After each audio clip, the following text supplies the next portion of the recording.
nous allons voir le mécanisme de l'initiation, le mécanisme de tout ça. Alors, je vous le donne d'après René Guénon. Pourquoi Guénon? Parce que d'abord c'est le premier à s'être occupé de ces choses-là, et deuxièmement parce que c'est celui qui les a le mieux étudiés. Peut-être parce que c'était le plus intelligent. C'est celui qui a le mieux décortiqué tout ce système-là avec beaucoup de pondération d'esprit. Il était tout mal orienté dès le départ, mais enfin, il faut dire qu'il a mis énormément de pondération, d'intelligence. Et alors, le principe qui domine absolument tout ça, ça ne reparaît pas ensuite, mais c'est un principe qu'il faut bien connaître, c'est que pour lui, et pour tous ceux qui sont dans cette spiritualité, n'est-ce pas, qui sont dans cette contre-église, la voie initiatique, que Guénon, lui, pour sa part, appelle la voie métaphysique, mais en fait c'est la même chose. Elle est d'abord purement intellectuelle, elle n'est pas sensorielle du tout, elle n'est pas dévotionnelle. Elle n'est pas religieuse, c'est pas la voie religieuse, c'est pas la voie religieuse et mystique, et elle est supérieure. Elle est toujours, dès le départ, elle est supérieure à la voie religieuse, dévotionnelle et mystique, tout simplement parce qu'elle conduit au principe suprême, alors que la voie religieuse ne conduit qu'au Dieu créateur. Ça, c'est un principe, n'est-ce pas, chez eux. C'est une construction théologique qui est brahmanique. En haut, on a l'hyperthéos, n'est-ce pas, c'est-à-dire le Brahma suprême, et puis en bas, on a Ishwara, c'est-à-dire le Dieu créateur. C'est pas le même. On a déjà cette distinction-là chez les gnostiques, mais enfin là, c'est particulièrement frappant, puisque on en tire des conséquences, même dans les voies mystiques et initiatiques. Alors il pose en principe, il pose en principe que la voie initiatique, étant donné qu'elle est purement intellectuelle, et qu'elle conduit au principe suprême, est supérieure à la voie religieuse, c'est-à-dire mystique, laquelle d'abord est dévotionnelle par conséquent sentimentale, et deuxièmement ne conduit qu'au Dieu créateur. Alors quand on ne fait pas attention à ces distinctions-là, on se laisse avoir complètement, et on se laisse bercer, n'est-ce pas, par l'argumentation de Guénon, puis on s'imagine qu'on est pris, on est coincé. Alors, nous nous mettons dans la peau, si vous voulez, de quelqu'un qui est candidat à la franc-maçonnerie et qui vient de subir les épreuves de la triple enquête dont il a été l'objet. Alors, à la fin de cette triple enquête, on a décidé qu'il avait des qualifications. Les qualifications, c'est très important, parce que, avec une certaine fierté d'ailleurs, je dois dire, ils reconnaissent que les qualifications sont les mêmes que pour entrer au séminaire. On peut pas être, ils ne veulent pas des déséquilibrés, vous comprenez, ils ne veulent pas des tordus, des déséquilibrés d'une façon générale. Alors il faut avoir les qualifications. Alors notre candidat, il a les qualifications. Et c'est important de le savoir, parce que en fin de chaîne, quand nous allons avoir des pépins, que le type va devenir fou, bien détraqué, etc., on va dire, c'est parce qu'il n'avait pas les qualifications. Vous comprenez, c'est pas la faute de la chaîne, c'est la faute de ce que vous avez d'amis dans une chaîne, un type qui n'avait pas les qualifications. Bon. Alors, il va se trouver à un moment donné à faire un premier choix. Il va devoir faire un premier choix. Et il va donc appliquer ce qu'eux appellent le discernement, un premier discernement des esprits. Car ils sont une démonologie. Ils sont inspirés par le démon, mais ils ont une démonologie. Ça, c'est très important, bien le savoir. Et alors, ils vont éliminer notre candidat. Lui, nous avons choisi, n'est-ce pas, le candidat qui va prendre la voie directe. Notre candidat élimine les congrégations qui dispensent une contre-initiation, c'est-à-dire qui dispensent ouvertement une initiation satanique ou luciférienne ouvertement. Alors, cela, il va les éliminer. Il ne va pas rentrer dans ces sociétés de pensée-là. Il ne va pas rentrer là-dedans. Alors il a donc fait déjà un premier discernement des esprits. Mais, quelque temps après, son instruction pré-initiatique continuant à jouer, il va faire un deuxième discernement des esprits qui va lui faire éliminer les congrégations qui dispensent une pseudo-initiation, c'est-à-dire une initiation récente, une initiation dont on connaît le fondateur. Par exemple, la franc-maçonnerie des Illuminés de Bavière, qui ont pour fondateur Weishaupt, pas les Illuminés de Bavière. C'est un exemple qu'ils donnent eux-mêmes. Un deuxième exemple qu'ils donnent eux-mêmes, c'est Camille Savoir, que l'on connaît pour avoir fondé la société de Memphis-Misraïm, laquelle d'ailleurs s'est incorporée à la franc-maçonnerie, ce que Guénon lui reprochait vivement. Vous n'auriez pas dû incorporer des trucs comme ça, vous connaissez son fondateur, par conséquent, c'est pas immémorial, donc c'est pas sérieux, donc c'est pas la vraie tradition ancestrale. Bon. Il faut pas connaître le fondateur, C'est une des premières précautions. Encore faut-il, il y a d'autres choses qui rentrent en ligne de compte, mais ne pas connaître le fondateur, c'est déjà essentiel pour René Guénon. Alors il a donc fait ces deux discernements des esprits, après quoi il n'y aura plus besoin de discerner les esprits. Et c'est ce qu'il va nous reprocher à nous. Il va nous dire, vous êtes obligés de discerner les esprits, jusque et y compris dans vos extases. Vous êtes obligés, après vos extases, de vous dire, alors est-ce que c'était du diable, est-ce que c'était du bon Dieu? Vous voyez, vous n'êtes donc pas sûr de vous. Tandis que nous sommes sûrs de nous, parce que nous avons déjà fait le discernement des esprits, nous n'avons plus besoin de nous en occuper. Et bien sûr, ils ont discerné les esprits, nous le savons, mais ils ont tout de même pas choisi le bon. Si c'est tout ça, si c'est ambigu. Enfin, voilà comment ils décrivent leur affaire. Deux discernements des esprits, un pour éliminer la contre-initiation et un pour éliminer la pseudo-initiation. Alors voilà parti sur une société de pensée qui est antique, dont on ne connaît pas le fondateur, qui se raccroche à tout ce qu'on peut trouver de plus ancien, par exemple les initiations professionnelles des métiers, n'est-ce pas? Parce que ça, on ne sait pas d'où ça vient, alors donc c'est bon. Ils en sont là. Société initiatique authentique immémoriale, c'est une. Alors là, le candidat reçoit une instruction pré-initiatique qui va être livresque, bien entendu. Et il va subir une préparation intellectuelle. Et cette préparation intellectuelle, pour René Guénon, est absolument indispensable. Il dit, devrait-on éliminer tout, il faudrait conserver la préparation intellectuelle pré-initiatique. Voyez-vous à quel point il attache de l'importance à cette préparation livresque, intellectuelle, c'est un travail. Alors, on envoie naturellement au candidat maçon des instructeurs pour lui parler, pour l'instruire, pour lui donner des livres, pour savoir s'il les a lus, comment il a réagi, etc. Bon. Alors, le voilà donc arrivé à la veille de la cérémonie d'initiation. Il est instruit, il a donc un bagage à l'intérieur, il a un contenu notionnel. Nous allons voir tout à l'heure pourquoi il est important qu'il l'ait acquis avant. Alors, se produit la cérémonie d'initiation. Et à ce moment-là, ce jour-là, on reçoit une influence spirituelle. L'influence spirituelle. Qu'est-ce que c'est, cette influence spirituelle? Est-ce que c'est un ange? Est-ce que c'est un Dieu? Non. C'est l'influence spirituelle tout court. Enfin, et maintenant, tout le monde se met à ce vocabulaire, personne ne parle que de l'influence spirituelle définie par René Guénon comme ça. L'influence spirituelle, c'est l'esprit, mais c'est ni Dieu ni un ange, c'est le principe suprême. C'est-à-dire c'est une adhésion avec le principe suprême, avec l'absolu. L'absolu, c'est pour ça que ça ne porte pas de nom. C'est l'influence spirituelle. Elle est réelle, ce jour-là, du fait de la cérémonie d'initiation, du fait du ritualisme. Elle est réelle, mais elle n'est pas forcément sensible. Elle peut être sensible chez certains sujets, mais elle n'est pas forcément sensible. À partir de ce jour-là, et dès le lendemain, le candidat va recevoir un enseignement qui va être ésotérique. Il ne l'était pas avant, puisqu'il n'était pas initié. Mais dès lors qu'il est initié, son enseignement va devenir ésotérique. Et il va se trouver dans un état d'initiation virtuelle, parce qu'il n'en a pas eu encore la perception sensible, ni intellectuelle, ni sensible. Et il y a des maçons qui, toute leur vie, vont se trouver, dit Guénon, en état d'initiation virtuelle. Ils auront subi l'initiation rituelle, mais elle ne sera pour eux que virtuelle parce qu'ils n'auront pas encore reçu, pleinement, si vous voulez, l'illumination initiatique, laquelle ne saurait tarder de se produire un jour ou l'autre. L'illumination initiatique sensible, alors elle est inopinée, elle est indélébile et elle est incommunicable. Alors voyons d'abord incommunicable. Elle est incommunicable parce qu'elle n'a pas de contenu notionnel. Le contenu notionnel est égal à 0. Le contenu notionnel est obtenu avant. C'est-à-dire que le maçon ne reçoit de notions initiatiques que dans la mesure où il les apporte avant.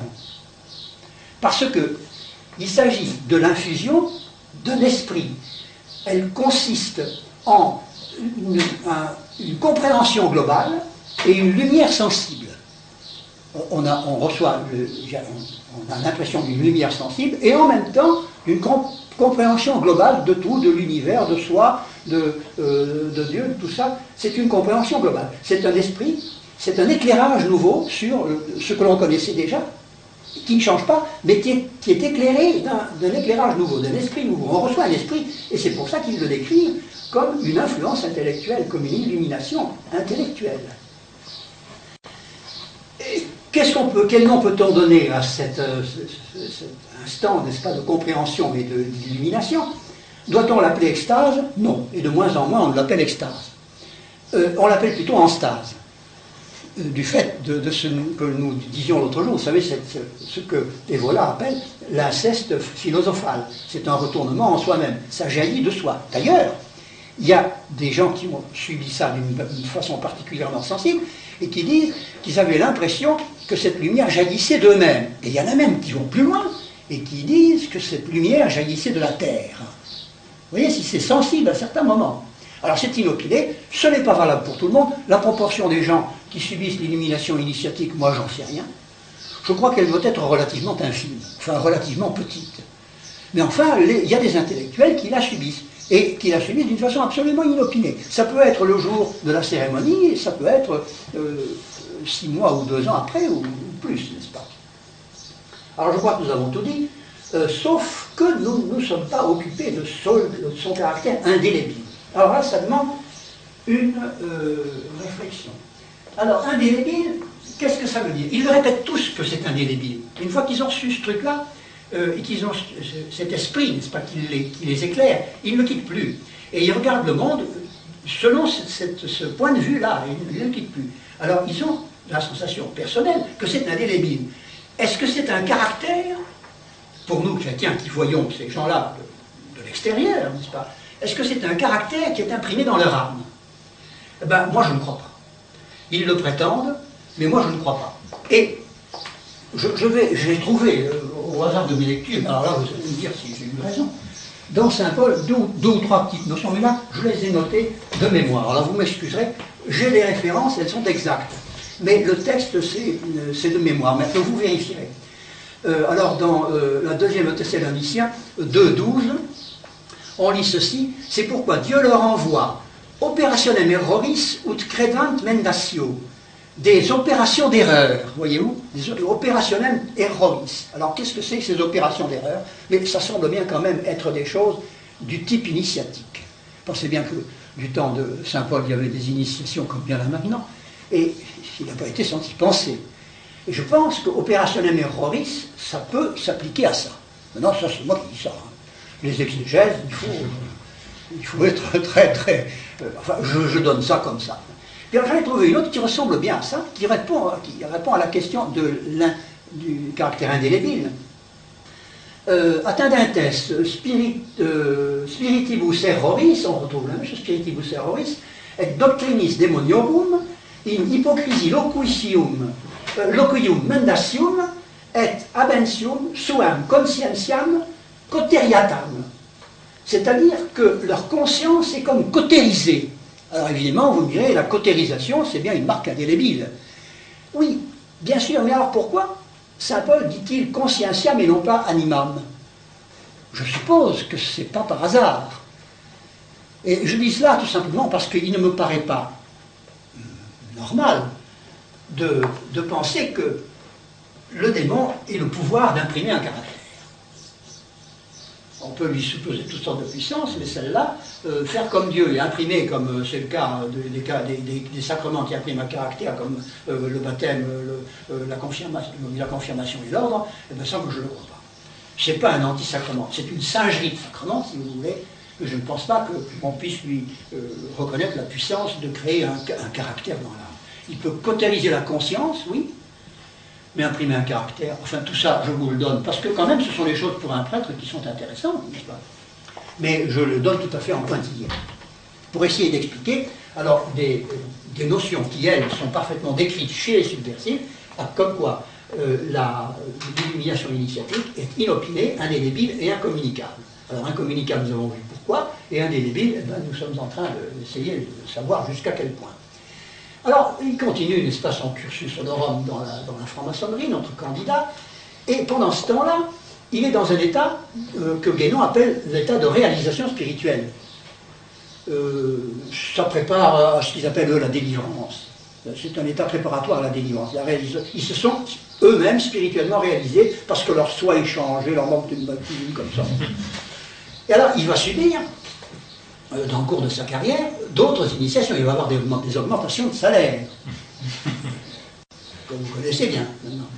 Et alors, de temps en temps, il va lui tomber sur le dos une nouvelle illumination. Ça lui arrive plusieurs fois dans sa carrière. Il y aura un éclair comme ça de compréhension. Il pourra en avoir plusieurs fois. Et il y en a de ces éclairs de compréhension qui sont même décrits maintenant. Et il y a des savants, j'en ai entendu un à France Culture, un savant de Chicago, un type qui a eu chair en faculté, et qui expliquait qu'il avait vu la danse de Shiva.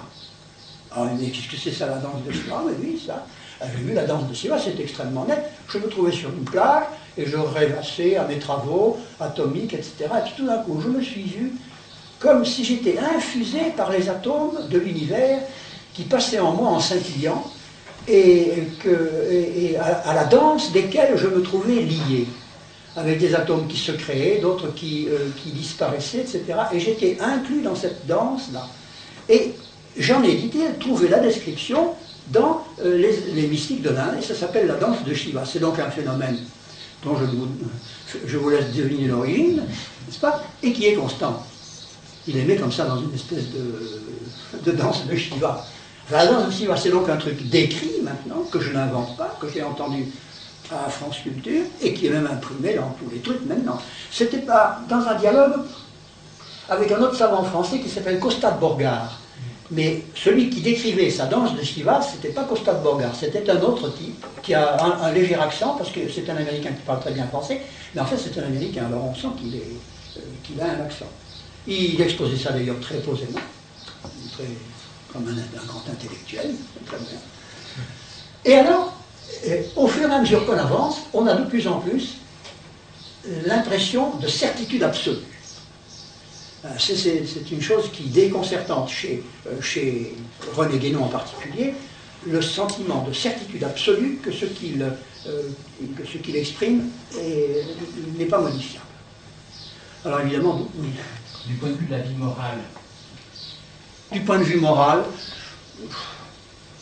en général d'ailleurs, ils se tiennent assez par nécessité mystique, si vous voulez. S'ils veulent vraiment continuer à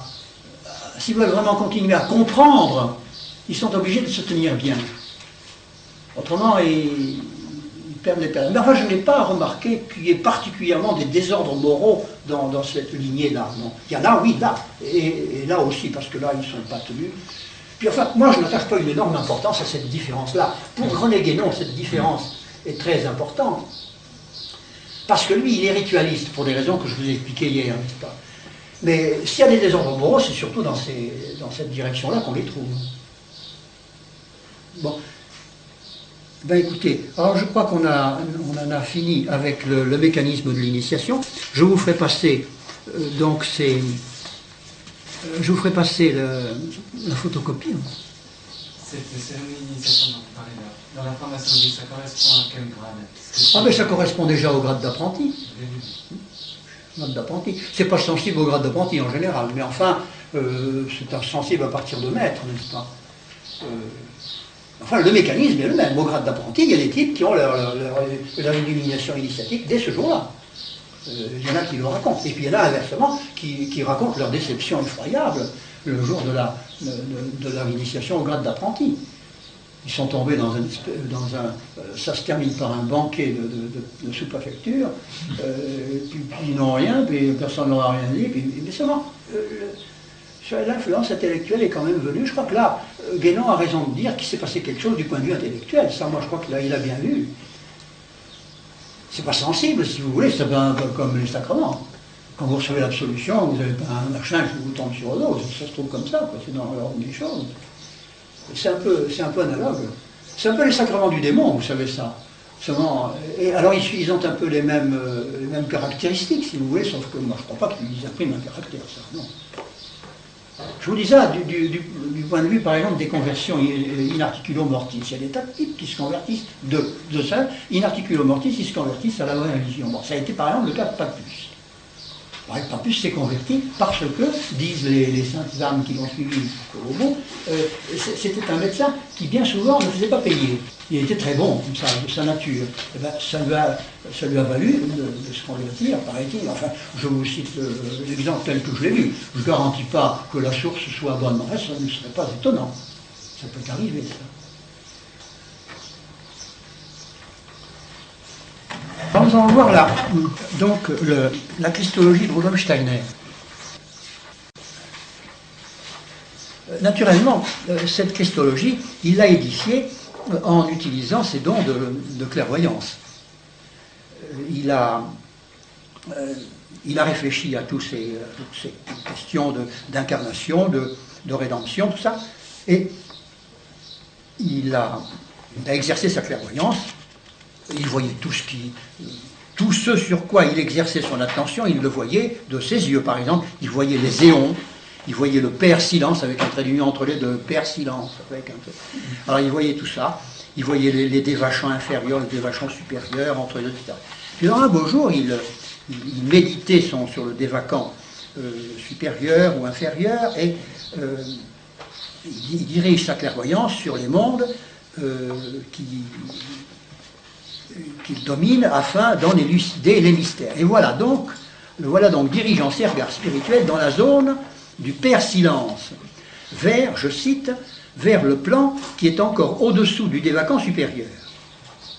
Encore au-dessus du dévacant supérieur. C'est-à-dire que oui, c'était une méditation très élevée.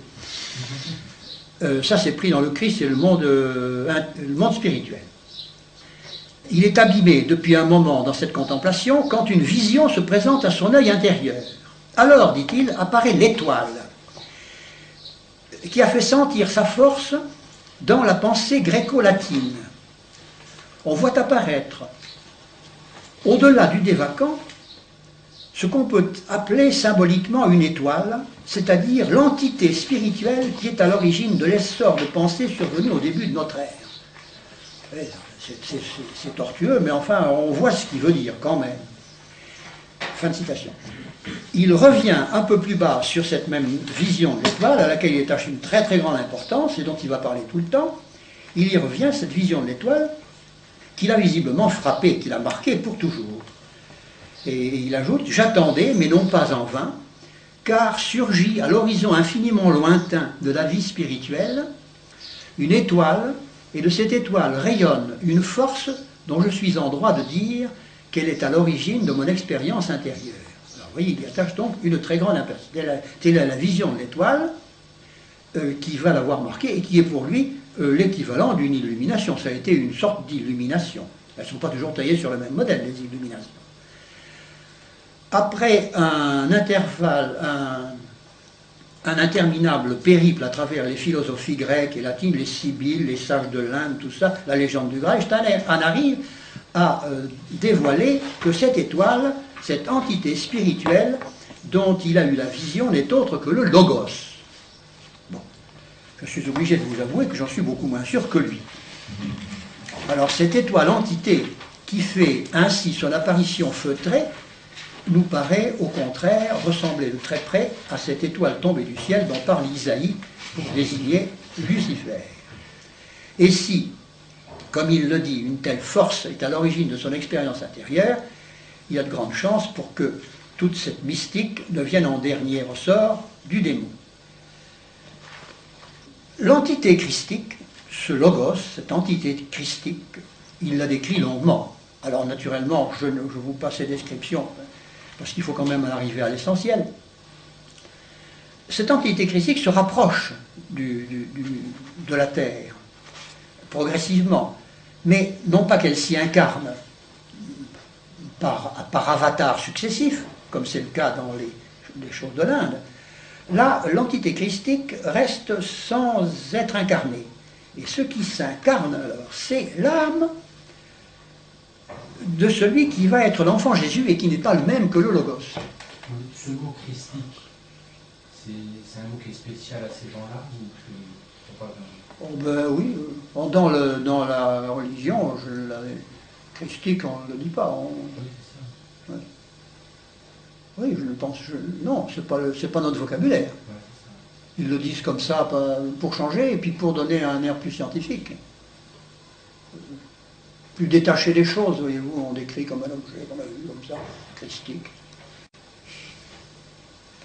Quoi qu'il en soit, la fréquentation du soleil... Ah oui, attendez, il faut même que je n'aille pas trop vite. Mais déjà, l'entité christique avait amorcé sa marche d'approche vers la Terre.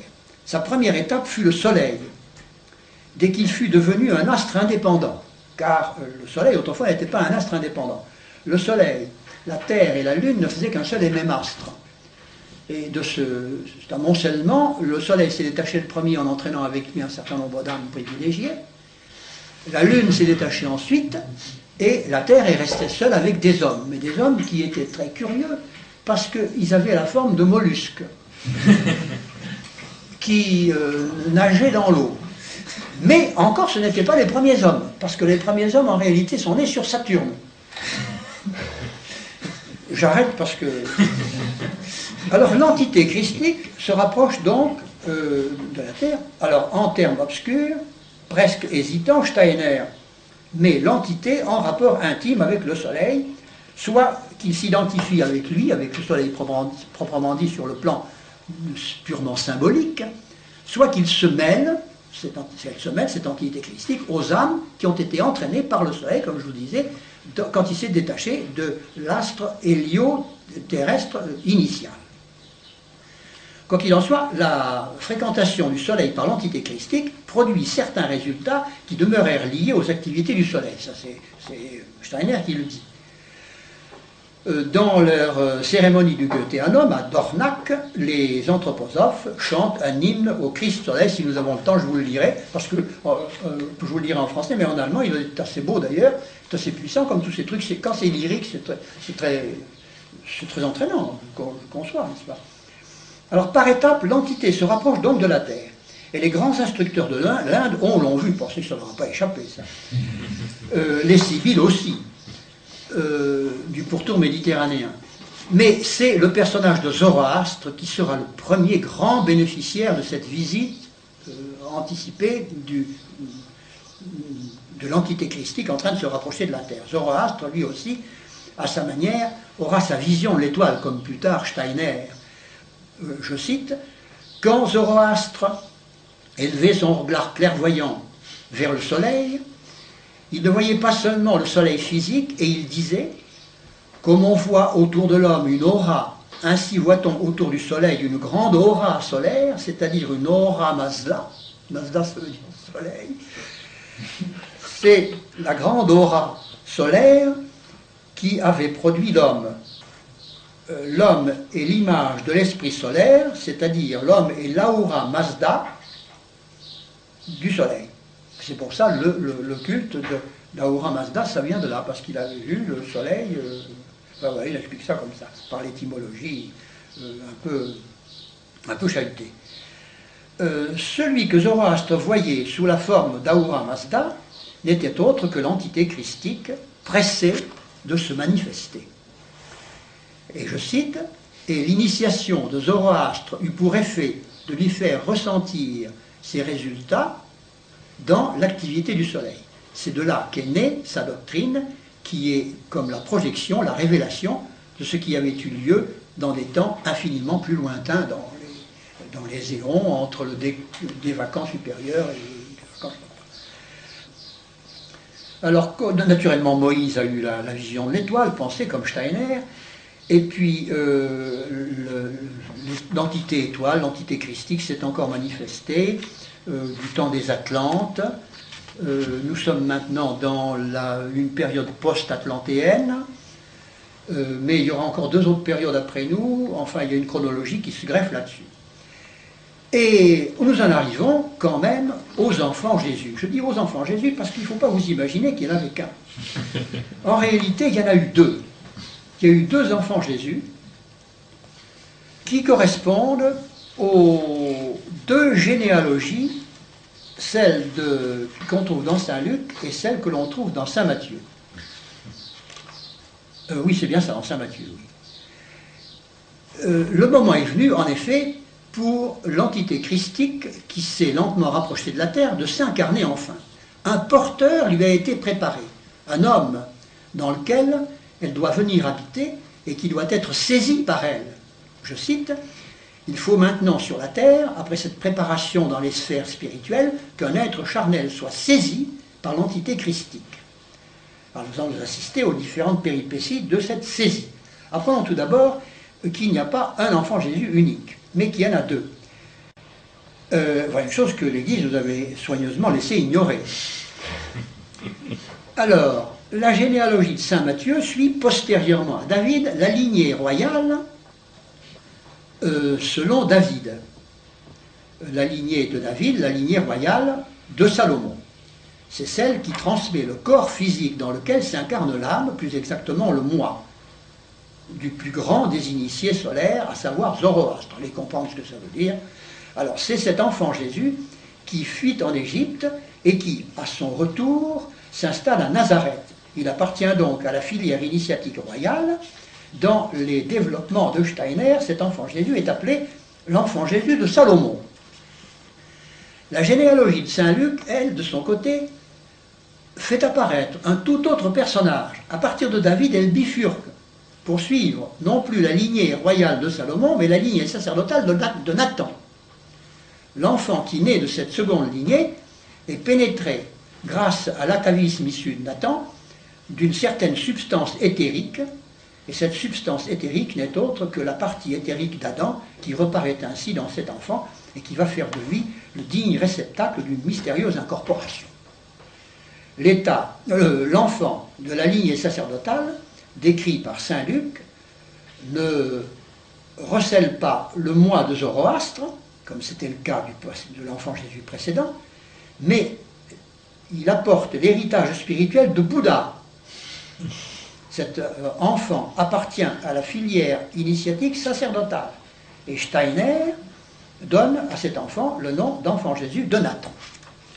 Entre ces deux enfants Jésus, si différents l'un de l'autre, mais qui sont du même âge, il va maintenant se produire une sorte de fusion que Steiner décrit dans les termes particulièrement vaporeux.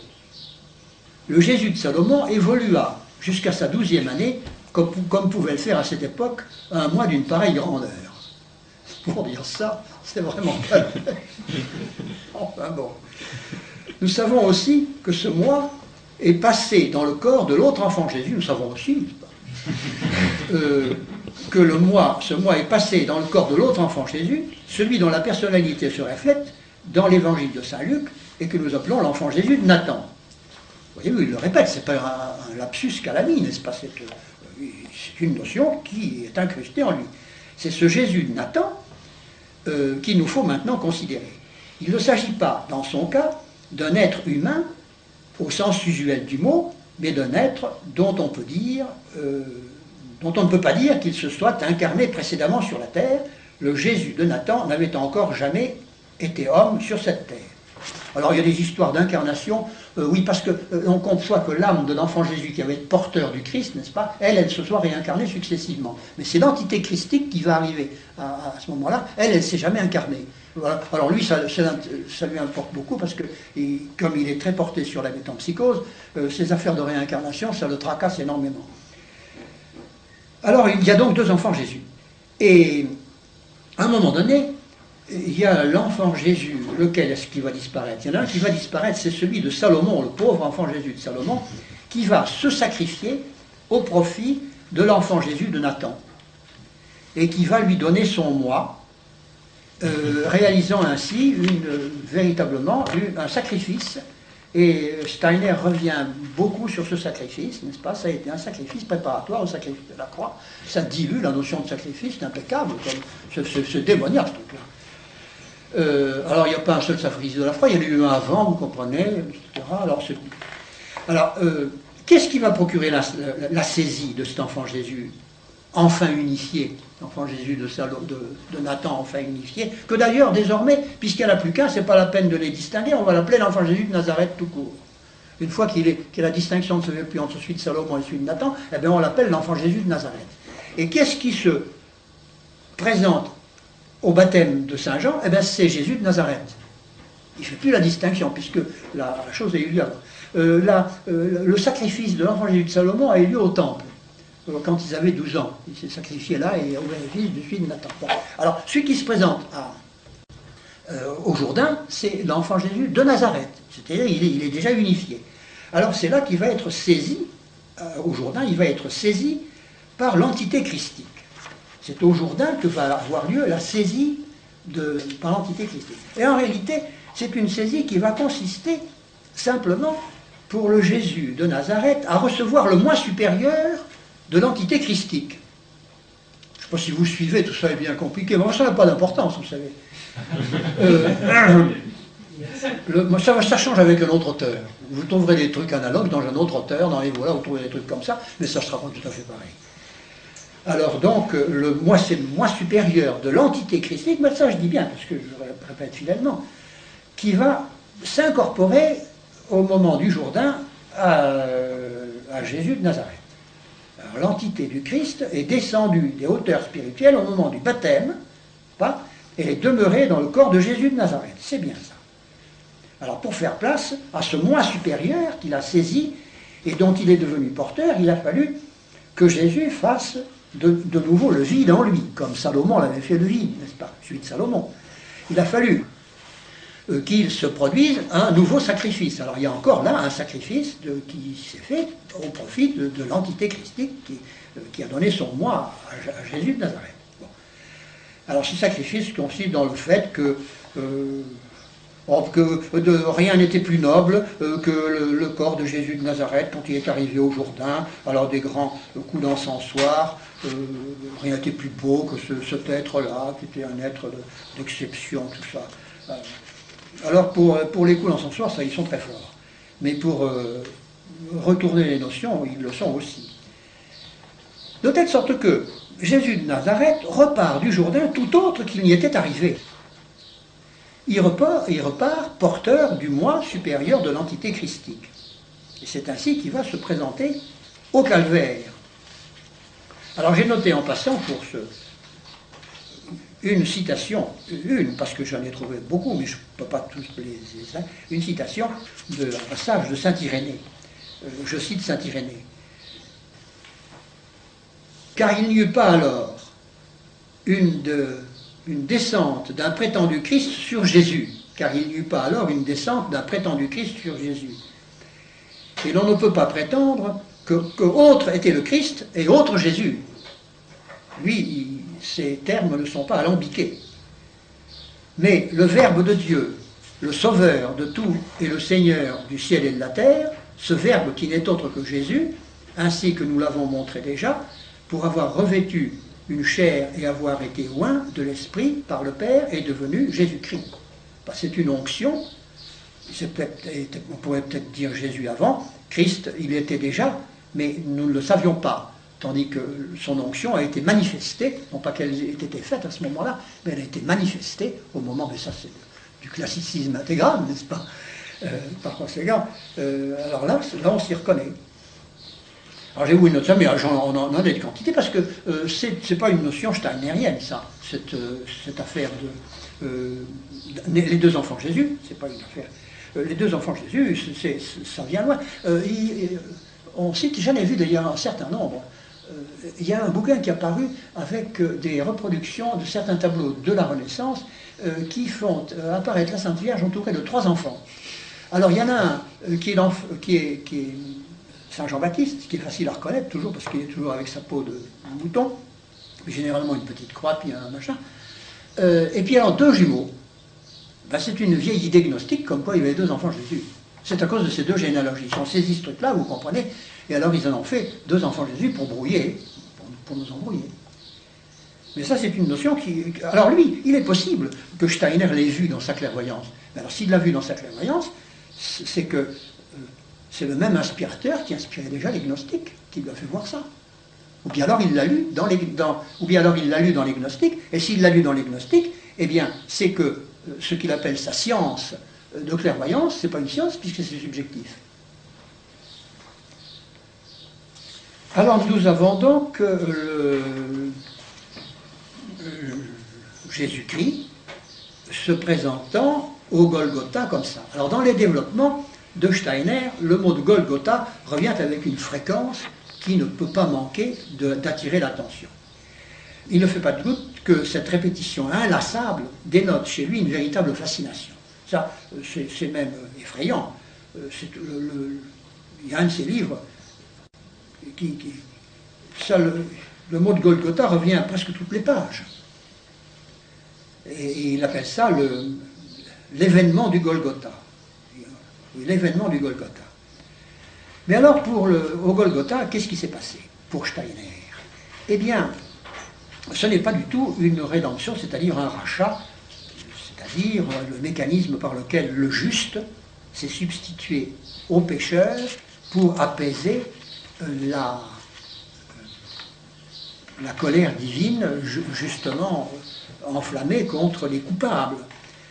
Pas du tout, ce n'est pas ce mécanisme-là qui s'est fait. Le Christ sur le Golgotha a été un agent de spiritualisation. Ça, vous pouvez le noter parce qu'il a été ça et il n'a été que ça. C'est un agent de spiritualisation. Il a fait passer la terre, l'homme, la création, à un état supérieur de spiritualisation. Alors, l'opération du Golgotha est une initiation qui va transformer le moi humain individuel, qui va transformer l'humanité et qui va transformer les modalités de l'initiation qu'on avait connue du temps du paganisme. C'est ça, qui va faire monter l'initiation à un cran supplémentaire, à un stade supplémentaire. Alors reprenons tout de même ces trois choses. D'abord sur le plan individuel. Le mystère du Golgotha a provoqué une imprégnation de la substance humaine par le divin. Je cite, « L'homme a reçu puissance de spiritualiser dans les profondeurs de son moi, son être psychique, vital et physique. La mort-résurrection, avec un trait d'union entre les deux, et ça il le met toujours, la mort-résurrection, pour ne pas être accusé d'escamoter la résurrection. La mort-résurrection du Christ a insufflé une nouvelle vie au corps éthérique. Cette vie nouvelle, impérissable, a été apportée dans le corps éthérique par le Christ. Il dépend donc du Christ que le corps humain, sinon sans cela voué à la mort, soit transformé, préservé de la corruption, doué de la faculté de prendre une forme incorruptible.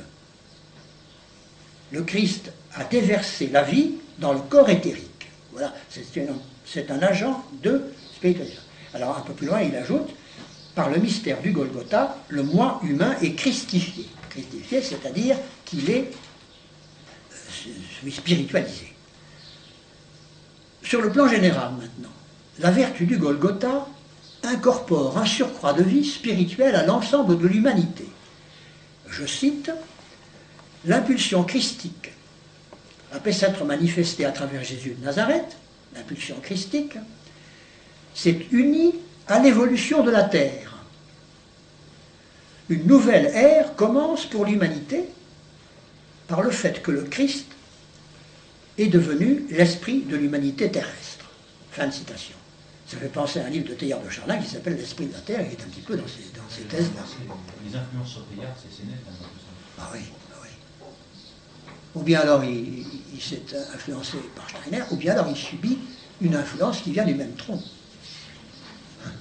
Ça, on ne peut pas savoir si c'est Steiner lui-même qui l'a influencé, ou bien si c'est parce qu'il a été influencé par la même influence. Alors, selon quel mode a pu se réaliser cette incorporation du Christ à l'esprit de l'humanité? Nous savons déjà que ce n'est pas selon le mode de rachat. Certes, on conserve le mot de rédemption. Ah ça oui, on va le conserver, le mot de rédemption. On va le conserver précieusement. Et le mot de résurrection aussi. Mais il prend un sens d'un simple processus de spiritualisation. C'est par un mode de connaissance, plus exactement par une nouvelle et meilleure intelligence de l'Évangile que se fera cette incorporation spirituelle. Une meilleure intelligence de l'Évangile donnée par qui, évidemment? Par moi, Steiner. Cette nouvelle et meilleure infusion oui, c'est ça, c'est une nouvelle intelligence de l'Évangile. Je cite. L'intelligence de l'Évangile de Saint Jean en particulier conduira l'humanité à la compréhension la plus étendue du mystère du Golgotha, de la mort, perdant pour l'évolution humaine son caractère trompeur.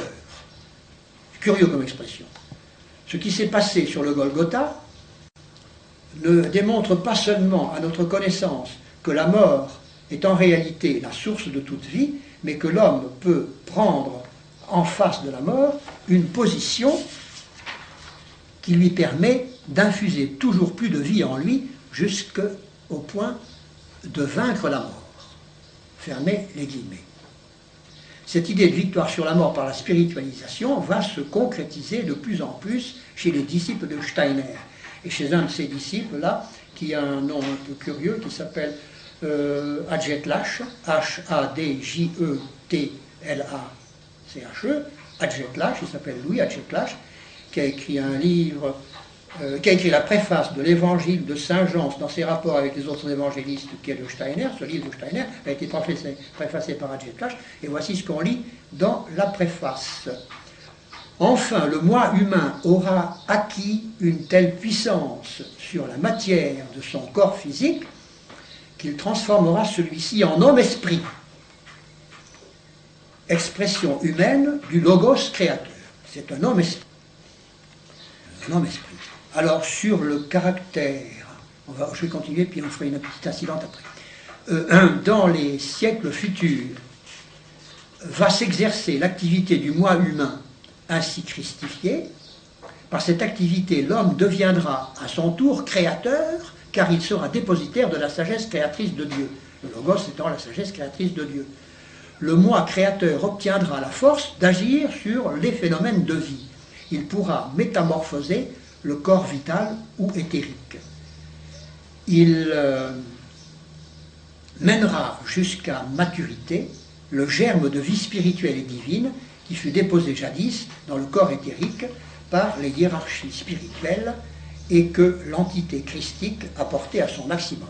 Alors cette vie déposée par les hiérarchies spirituelles aussi, cette vie divine déposée en nous comme ça c'est tout à fait gnostique aussi. Nous aurions, d'après toute cette école gnostique et ésotérique de maintenant, nous avons un germe qui est positivement divin en nous, mais seulement la gangue charnelle l'empêche de s'épanouir, et l'initiation consiste justement à faire s'épanouir un germe qui est antérieurement divin en nous. Ce n'est pas un hôte divin que nous allons recevoir de l'extérieur, non, c'est un germe qui est déjà divin, mais que nous ignorons, et qu'il faut épanouir, ça c'est très net. Alors la différence est, au départ, pas très sensible. On dit après tout c'est un hôte divin, parce que... Oui, mais enfin, il y a quand même une différence de nature qu'il ne faut pas oublier.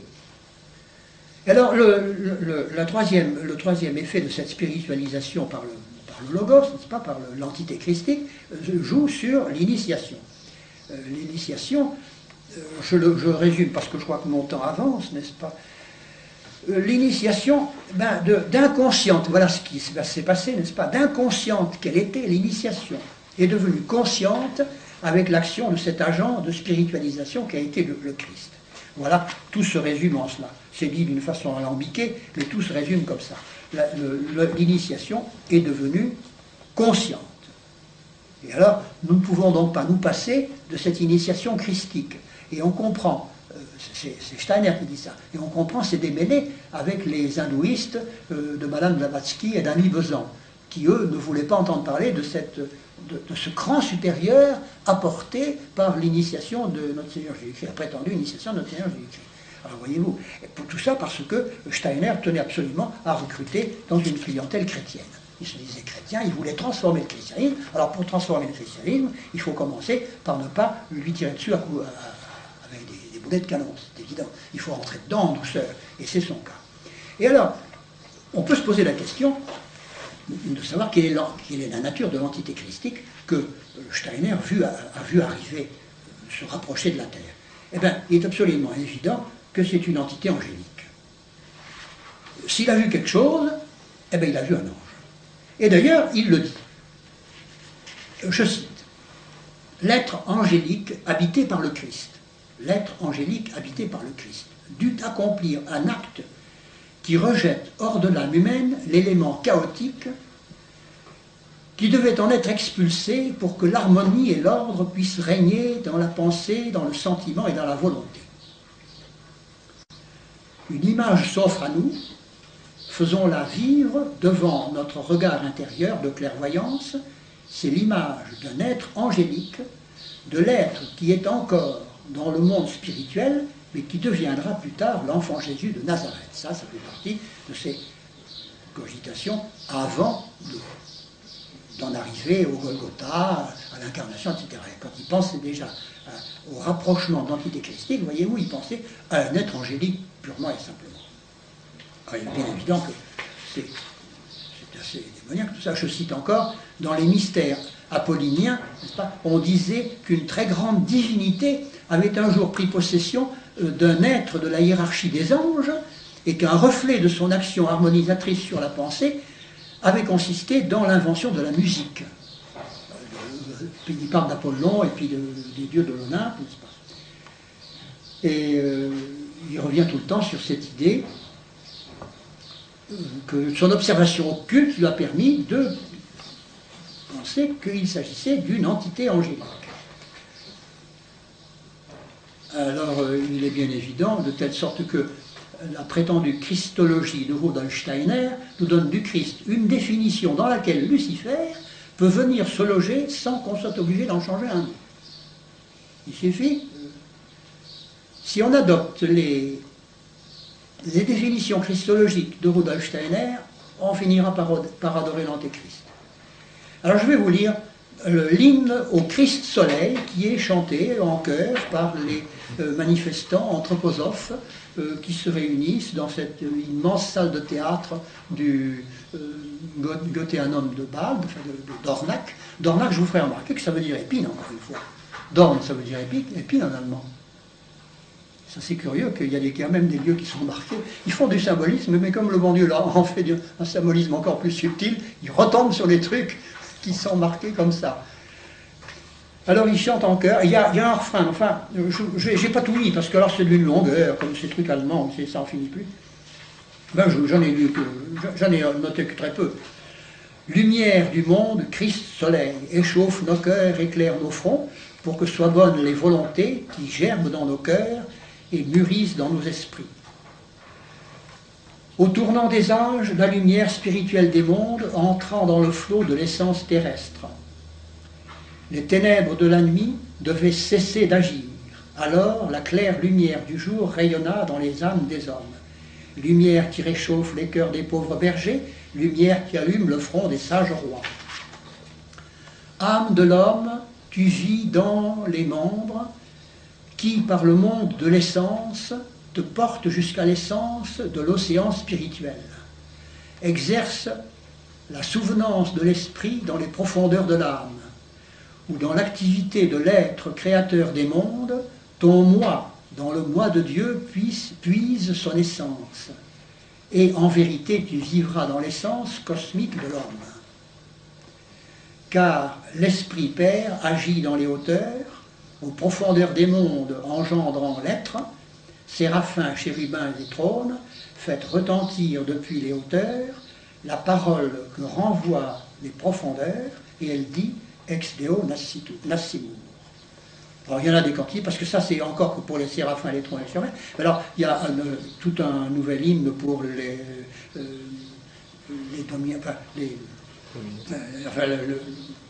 la hiérarchie suivante, et puis pour les trois hiérarchies, il y a des hymnes comme ça. Mais c'est beaucoup plus long.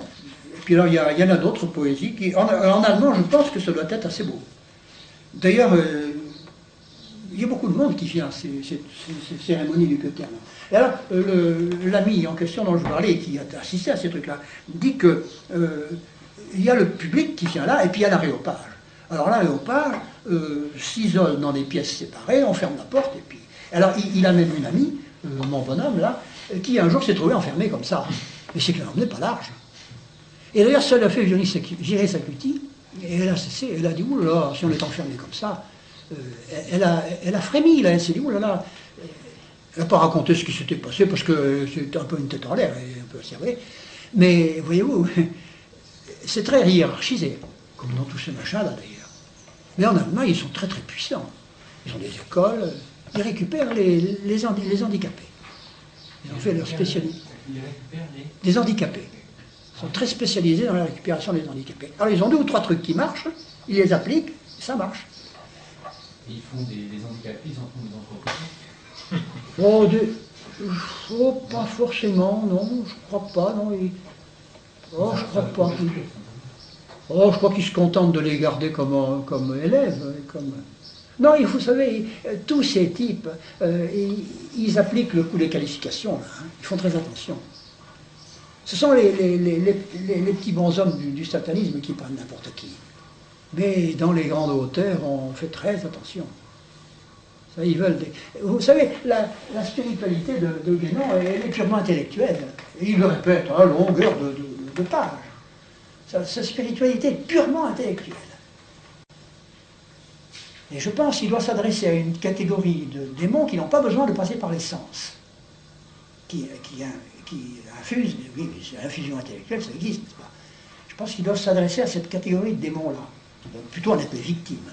Alors ils peuvent se dire purement intellectuel, ça veut très bien dans le tableau, n'est-ce pas? Purement intellectuel, je ne suis pas censé regarder du tout, moi. Puis en attendant. Pour résumer en quelque sorte, pour Steiner, dans l'homme, il dit donc qu'il y a un germe divin qui est prisonnier de la gangue physique. Oui, il n'est pas le seul à le dire d'ailleurs. Alors pour lui, finalement, l'homme, c'est un dieu déchu. Oui. Il suffit d'écarter ça pour qu'il redevienne Dieu. C'est ça, c'est un donc, dieu déchu qui se souvient du ciel, comme disent les poètes romantiques. Voilà, donc l'homme n'est plus une créature, c'est un dieu déchu. Oui. Mais alors, à ce compte-là... C'est une fraction de Dieu, c'est une étincelle qui vient de la divinité. Donc on n'est plus une créature, on est une fraction de Dieu. Oui. Donc évidemment, ça va tout à fait à l'encontre de la position de l'Église. Oui, c'est bon, avec cette nuance.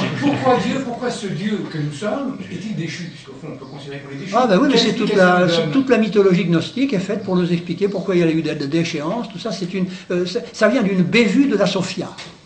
Ne nous lançons pas là-dedans, parce qu'alors là, nous en avons fini. À un moment donné, la Sophia de Dieu a commis une bévue, c'est-à-dire que... C'est Dieu qui Ah non, mais c'est Dieu qui est fautif.